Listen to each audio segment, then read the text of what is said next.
Yoro Faye mon la wadam jaye wasila Royaume du Sine soo ko seetloo géographiquement 4 parties la nekkoon mu ngi woon li ñuy wax Kamasinik ak Njaafaaj ak Ñaawul ak Hiréna 5 parties yooyu nag buur bi nga xam ne moo yëlifoon royaume bi def ko xaajoon ay pàcc yoo xam ne bu ci nekk def fa tegoon koo xam ne kii moo ko doon commandé maa ngi fàttali maa ngi wax ni fii ci biir réew mi buur bi dafa amoon ñaar ñoo xam ne ñoo ko doon jàppale ki nga xam ne mooy jaraaf bi ak ki nga xam ne mooy farba bi aussi dafa amoon adjoint boo xam ne moom la ñuy wax faramit kam ku ci nekk nag da nga amoon une fonction administrative mais da nga amoon aussi une fonction politique. Il faut situer tout dans le temps dañ ne woon dañoo jàpp fonctionnement du Sine à partir de Wasila buur Sine Wasila mi nga xam ne moo sanc Jaxaaw donc ñu ngi waxee fi nga xam ne foofu la Sine amee capitale Jaxaaw ba en 1859 parce que en 1859 tubaab bi ba mu xeexee ak buur Sine Coumba Ndoffène dafa xaaj réew mi canton de Joal mu nangu ko loolu sax mooy tax bi nga xamee ne buur Sine Coumba Ndoffène bu mag pare na ak service yi loolu moo taxoon muy revendiquer yooyu ba mën nañ wax ne lor li ko lor ci loolu la bokk parce que tubaab bi dafa xaajoon canton de Joal nga xam ne bu njëkk ci Sine la bokkoon mu xaaj ko placé ko sous le commandement de Gorée. que Sine li ngeen di wax alternance daf doon am Sine maanaam ñii suñ jëlaat ñeneen ndax Sine dafa am ay géño yoo xam ne ñoo doon ñëw ci nguur gi géño Faye géño Diouf géño Njaay ñooñu ñoo fi mujjee nguur kon buur bi su santoon Diouf comme actuellement buur bi su santoon Diouf la plupart de ces chefs yi ci gën bari ci famille yam la leen di jël terewul nag am na dëkk yoo xam ne yii spécialement dëkk yooyu dañ leen affecté ay famille yoo xam ne ñoo leen di commandé mais li ci gën bari buur bi su santee Diouf ñi muy tànn ñu di ko administrer di ko jàppale ci famille yam la leen di jëlee buur Sine Coumba Ndoffène fa nepp soo gisee ñu di ko waxtaane ndax moom bés bi waaye nag moom nijaayam mooy Semomaak Diouf nijaayam mooy buur Sine Coumba Ndoffène bu mag ndax buur Sine Coumba Ndoffène bu mag dafa am jigéen ñu ñuy wax Selbé Ñaadi yooyu moo jur Semomaak ak Njem xam nga Njem c'est le diminutif de Semo maanaam Semo bu gën a tuuti donc Njem ak Semomaak ñoo bokk ndeek baay Njem nag moo jur buur Sine Coumba Ndoffène fa dem donc soo ko seetloo buur Sine Coumba Ndoffène fa maak ak buur Sine Coumba Ndoffène fa dem nit ak setam la ci wàllu nijaay ak nijaay maanaam buur Sine Coumba Ndoffène bu mag mooy nijaayu Semomaak mooy nijaayu buur Sine Coumba Ndoffène bu ndaw noonu lañ bokkee. fii ci Sine dañuy wax ne ñooy neegu Ñilaa Jogoy parce que neegu Ñilaa Jogoy moo jur seen maam daal ndax Ñilaa Jogoy ak Ama Diouf ñoom ñoo bokk buur Sine Ama Diouf moo jëkk a falu jigéenam jural ko Coumba Ndoffène bu mag Coumba Ndoffène fa mag remplacé ko moo tax Coumba Ndoffène bu mag aussi bi mu gaañoo jarbaatam moo ko waroon remplacé may day am intercal parce que boobu la Salmon Faye intervenir Salmon Faye moo remplacé buur Sine Coumba Ndoffène bu mag Salmon ak buur Sine Coumba Ndoffène fa mag seen ndey yee bokk ñoom seen ndey yee bokk parce que buur Sine Salmon Faye ndeyam a ngi tudd Code Fall buur Sine Coumba Ndoffène bu mag ndeyam a ngi tudd buur Sine Coumba Ndoffène bu mag ndeyam a ngi tudd Ñilaa Jogoy ak kooku ak Code Fall ay sœur lañu donc c'est la même famille daal soo ko seetloo mais nag Linguère Code Fall moom moo jur Salmon Faye Linguère Ñilaa Jogoy jur buur Sine Coumba Ndoffène bu Salmon Faye Biram la tudd Biram Kodu soo déggee ci woy yi ñu koy woy duñ ko wax Salmon dañuy wax Biram Kodu par exemple Biram Kodu xëy na ñongoloor voilà Biram Kodu war na ci saddu fasam la woon voilà Biram Kodu dawul mbaqaan donc Salmon Faye Biram la tudd ensuite Salmon baayam Abdoulaye la tudd rakki baayam it Abdoulaye la tudd Abdoulaye Xaan Coro Mbaru ak Abdoulaye Jimboor bi ñuy wax borom Saawa Mbayar ak dund ba ca Njemaan donc ñaari Ablaye yooyu kenn ki moo jur Salmon kenn ki rakki Salmon kenn ki moo jur Diène Bigué bi ci Djilor Salmon nag comme baayam ak rakki baayam ñëpp Abdoulaye lañ tudd moo tax ñetti doomam yu njëkk yim jur Abdoulaye la leen tuddee moo tax ma ne la baayam Ablaye la tudd ñetti doomam yu njëkk yi ki ñu wax Abdou Sangi Sarar Abdou Sañ Folo ak Abdou Mbootil ñetti Abdou yooyu mooy ay doomam ñenn ci ay doomam ndax bu bar bayaar kum bay bayaar pend coro ca Bawol yaa ngi dëgg ay turam xaritu Salmon la Salmon tudde na ko doom mooy caati Salmon ki ñu wax ña moo tax ñu di ko wax ñàkk a penda parce que pend coro faal ba nekkoon xaritam moom la ko tudde Samba Lawbe aussi dafa am ñetti Samba Lawbe xam nga Samba Lawbe damel la nga xam ne mooy doomi Samb ak liggéey Xureja am na Samba Lawbe da suk si la jógob ca Saalum waaye du benn ci Samba Lawbe yooyu Salmon dafa amoon bisit bu ñuy wax Samba Lawbe mi daanu mbaqaan moom la tudde doomam am na doomam bu ñuy wax Samba Lawbe kooku it doomu Salmon la Salmon aussi am na doom bu ñuy wax Njuugo Sem aussi doomam la donc li ñu mën a wax ci Salmon Faye moo di niñ koy présenté ak lu bëri liñ ciy wax dafa laajoon ñu expliquer ko ndax moom ci wàllu boppam yu bëri amul buur bu baax amul buur bu bon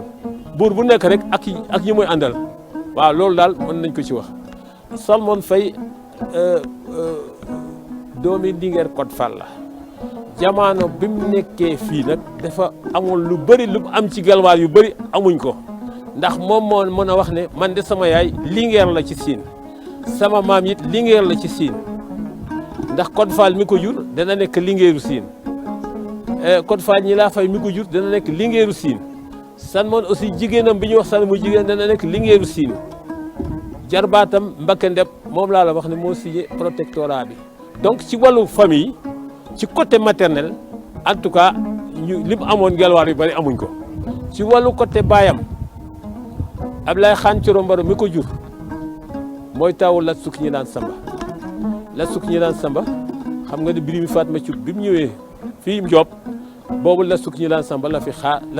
fekk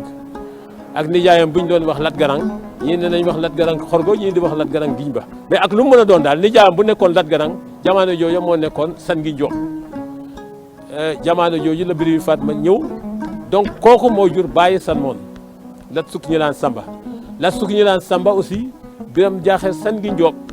bi nga xam ne mooy taw Buur Siin Waagaan Kumba Sanjaan moo ko jur donc tu vois que Salmon ci côté wàllu baayam ak ci côté wàllu ndeyam lim ci am gelwaar yu bari amuñ ko ah seetlu nga ko de ñaari maamam yi buur la ci wàllu baayam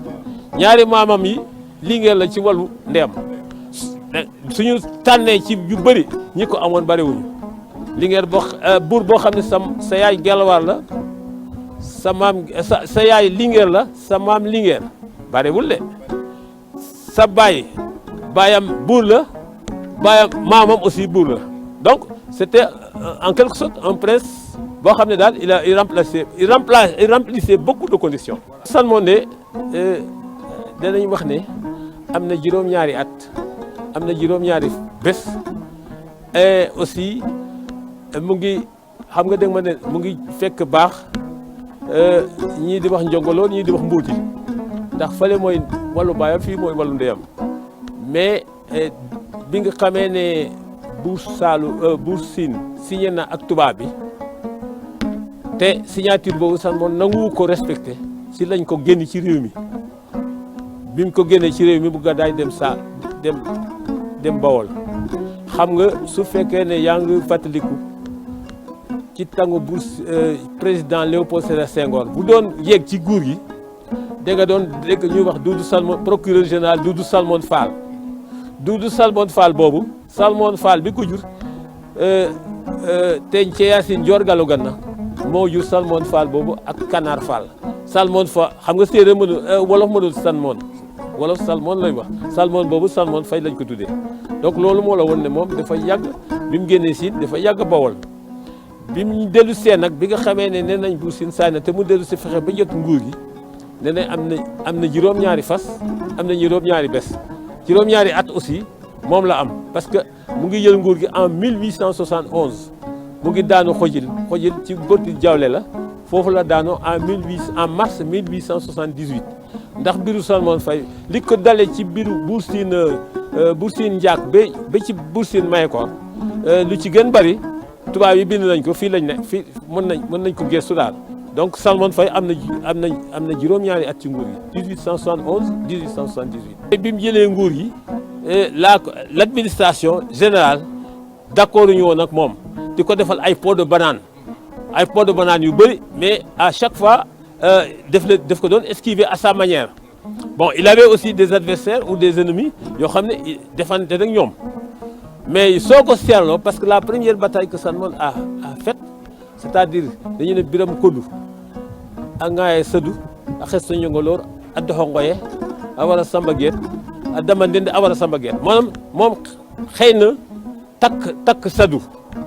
xëy Njongoloor mais soo ko seetloo xëy boobu sax ñaari xëy la ndax bu njëkk ba mu njëkkee dem ba mu njëkkee falu rakkab bi mu bokkal ndeeg baay Bale Code Fall mi nga xam ne mu ngi ko dëppoo bu Saloum Bale Xoreja Bale Ndungu qui a vécu vers les années 1822 au Saloum donc kooku lañ tuddee rakkam jamono boobu comme nekkoon na la wax di dox ci réew mi dem ba Ngoye mbokk rakkam jooju bi ñu tudd biñ tëddee ci penc mi ñoom xamuñu ne ay gelwaar lañu tooñante am na daal ba ñu xeex ba Bale Code Fall boobu ci loolu la gaañoo si bien que Salmon avait ça en tête keroog ba mu faloo la njëkk a wax ne day feye ko waaye bi muy dem am na woy boo xam ne Yandé Koddu def koy woy Buur Siin Guddi Ñaan xaw ma nu mu koy waxee moon ko di Guddi Ñaan ba mu njëkkee dem dañoo dem ba au mois de mai alors taw bi ñëw ñu ne ko yow nga jëkk a folu defoo dara ndax xeex da ngaa war a dëpp ci la dëpp am na woyu intéressant boo xam ne c'est de la poésie parce que ça rappelle un peu le Cid bi nga xamee ne doon jëkk bu ngi xeroog le Cid te di ko à vaincre sans péril on triomphe sans gloire bi mu koy wax ne xamoon na ñaal ba dama njëkk ko layar lan la guddi di dox bëccëg bay jàpp comment dire bay jàpp ay ganaar xam nga bukki bay la war a jàpp c'est pour dire que yow c'est une guerre boo xam ne vraiment tu n'as rien à gagner là-dedans donc loolu moo tax ca diwén sax la Sanu jóg venger ses frères foofu bon Sanu def na une guerre à Mbakane kooku aussi c'est mon mag qui était vraiment le neveu direct de Buur Siin Kumba Ndoffène ne pouvait pas mënuloon comprendre que Salmon jël nguur gi donc préparé na xeex ak moom Mbakane kooku aussi xeex la boo xam ne donc il est dafa défendre la couronne xeex na aussi à Patar xeex boobu aussi xeex bu métti la woon mais xeex boo xam ne sax Salmon moo amoon sax le dessus s'il est vrai que à Mbakane am na ay ñayu xare yu bëri yoo xam ne daanu nañ fa mais par contre à Patar moom il a eu le dessus sur les autres bon léegi aussi Salmon ba nga xamee ne booba nekkagul sax buur ca xare Coofak moom demoon na intervenir parce que jamono jooju les princes du Sine ak les princes du Saloum étaient solidaires ndax xam nga soo ko seetloo la famille Gelwaar du Saloum ak la famille Gelwaar du Sine ñoom ñëpp c'est la même famille ñoom ñëpp ñu ngi jóge ci Tening Joom donc loolu taxoon na Sanu ci woy yi ngay xamee ne demoon na Coofak parce que dañuy wax ne arrêté Coofak maaka damtu ko raxu mi ñaaj faxa baak bu ne demoon na Coofak fa la jàppi góor jàpp ko takk ko ça c'était une manière de dire que daal xeex na foofu il a vaincu voilà c'est ça mais nag alors Sanu mu ngi daanoo xojil boo xam ne foofu l'armée du Saloum moo appuyé bu Semomak ak ñi nga xam ne d'accord ñu woon ci nguuru Salmon ñooñu ñoo dem te it arrangé nañu ba à xojil Salmon rek ak gardam la ñu rey mais le gros de l'armée xeexuñu parce que dañ leen déjoué waaw loolu la ñu wax de loolu la ñu nettali. Salmon est un roi comme les autres il est bon dans un sens pour ceux qui étaient avec lui mais il n'est pas bon pour ceux qui n'étaient pas avec lui ñi ko bëggoon d'accord nañu malheureusement nag parce que problème bi yëpp c'est un problème de discours c'est